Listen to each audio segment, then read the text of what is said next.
Majelis Hakim Pengadilan Jakarta Utara menggelar sidang ke-7 perkara Ahok yang digelar di Auditorium Kementerian Pertanian di Jakarta Selatan. Langsung kita akan bergabung dengan Friendly Sagala dan juru kamera Amin Subarka yang ada di lokasi sidang. Friendly, apa agenda sidang ke-7 hari ini?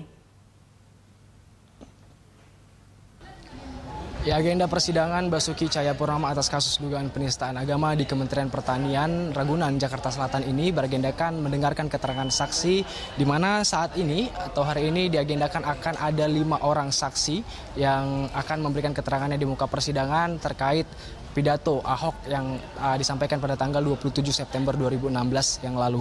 Dan di mana dari 5 orang saksi yang direncanakan akan hadir, ini 2 diantaranya adalah saksi fakta, saksi yang merupakan saksi yang mendengar dan juga berada di tempat saat Ahok melakukan kunjungannya dan juga memberikan pidato. Itu atas nama Yuli Hardi yang merupakan seorang lurah di Pulau Panggang di Kepulauan Seribu. Kemudian juga saksi kedua, saksi fakta kedua adalah Nurholis Majid yang merupakan pegawai tidak tetap di Pemprov DKI Jakarta yang bekerja sejak April 2009 sebagai kameramen yang kemarin juga berkesempatan ataupun kebetulan sedang menjalankan tugasnya untuk merekam kejadian aksi ataupun pidato Ahok di Kepulauan Seribu pada tanggal 27 September 2016 yang lalu. Dan 2 orang ini adalah termasuk orang yang bekerja di lingkungan Pemprov DKI Jakarta. Kemudian nanti akan sangat menarik mendengar keterangan dari mereka dan juga menantikan apa yang akan mereka sampaikan, karena mereka akan memberikan kesaksian kepada atasan mereka yang dalam hal ini adalah Pemprov DKI Jakarta, Ahok yang memimpin Pemprov DKI Jakarta. Kemudian ketiga saksi yang berasal dari pelapor ini adalah Ibnu Baskoro, Muhammad Asroy Saputra dan juga Irman Sudirman. Hingga sejauh ini dari 5 total saksi yang direncanakan akan hadir, baru ada 3 saksi saja yang telah hadir di muka persidangan, dan sisanya yaitu Ibnu Baskoro saat yang merupakan pendiri DKM Darussalam Kota Wisata Cibubur hingga kini belum terkonfirmasi kehadirannya. Sementara untuk Irman Sudirman ini saat ini sedang terkonfirmasi sedang berada dalam perjalanan menuju ke lokasi persidangan ini. Tadi kuasa hukum dari tim Basuki Cahayapurnama atau Ahok yaitu Sira Prayuna mengatakan apabila salah satu di antara para saksi pelapor ini tidak hadir ke lokasi persidangan dan juga memberikan keterangannya, maka tim kuasa hukum akan meminta kepada majelis hakim untuk dilakukan penundaan terhadap sidang ini dan juga diminta untuk di pemanggilan paksa kepada saudara Ibnu ini, dan juga apabila nanti ternyata saudara Ibnu tidak mengindahkan permintaan dari majelis hakim, maka tim penasihat hukum Ahok meminta agar hakim segera memproses hukum Ibnu Hakim tersebut untuk diminta keterangannya dan juga berdasarkan pasal 242 KUHP dengan ancaman penjara maksimal 9 bulan. Eliza Hasan. Ya, Friendly, dari informasi yang Anda dapatkan, kapan kira-kira sidang ke-7 ini selesai? Dan hingga saat ini saksi keberapakah yang sedang dimintai keterangan majelis hakim?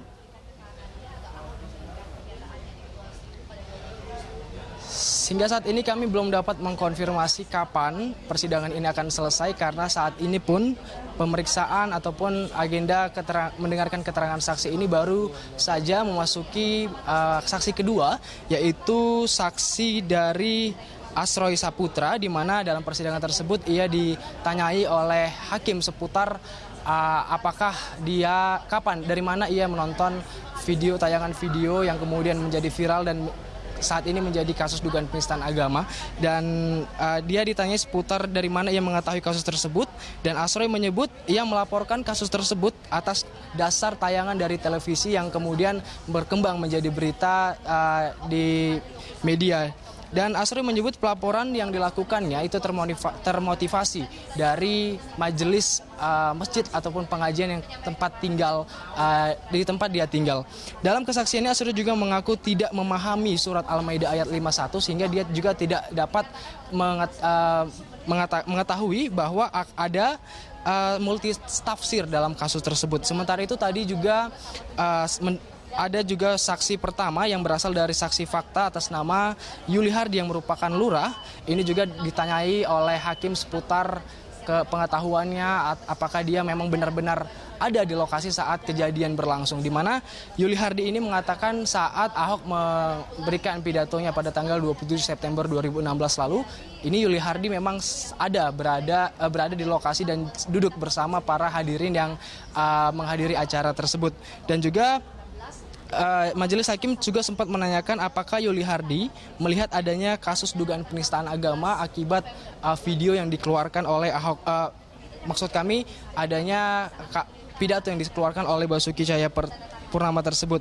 Dan ia pun mengatakan bahwa ia baru melihat video tersebut dan menjadi kasus dugaan penistaan agama saat telah ramai diperbincangkan di media sosial, YouTube dan juga televisi. Dan pada saat kejadian ia tidak sadar ataupun tidak langsung bereaksi bahwa yang disampaikan Ahok adalah suatu hal yang menodai agama. Kemudian juga hakim menanyakan apakah saksi Lula ini melaporkan kasus tersebut atas keinginan pribadi.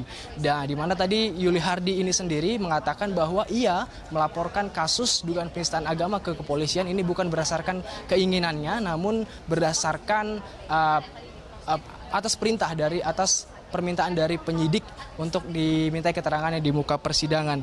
Yang menjadi perdebatan hingga saat ini, Eliza, bahwa baik dari penasihat hukum dan juga dari jaksa penuntut umum ataupun pelapor di sini mengatakan masih seputar konteks kalimat yang dikeluarkan oleh Ahok, di mana untuk dari jaksa penasihat hukum ini sendiri mengatakan untuk tidak menjudge ataupun memberikan penilaian kepada Ahok sebagai penista agama hanya dengan menonton video berdurasi tertentu, namun harus dipenuhi ataupun harus menonton seluruh video tersebut untuk dapat memahami konteks kalimat yang dimaksudkan oleh Ahok. Sementara dari pelapor sendiri menyatakan tidak peduli tidak peduli apakah menonton hanya sebagian detik ataupun seluruhnya, yang penting dalam kalimat tersebut Ahok mengatakan ada kalimat dipakai dan juga dibohongi dengan surat Al-Maidah ayat 51.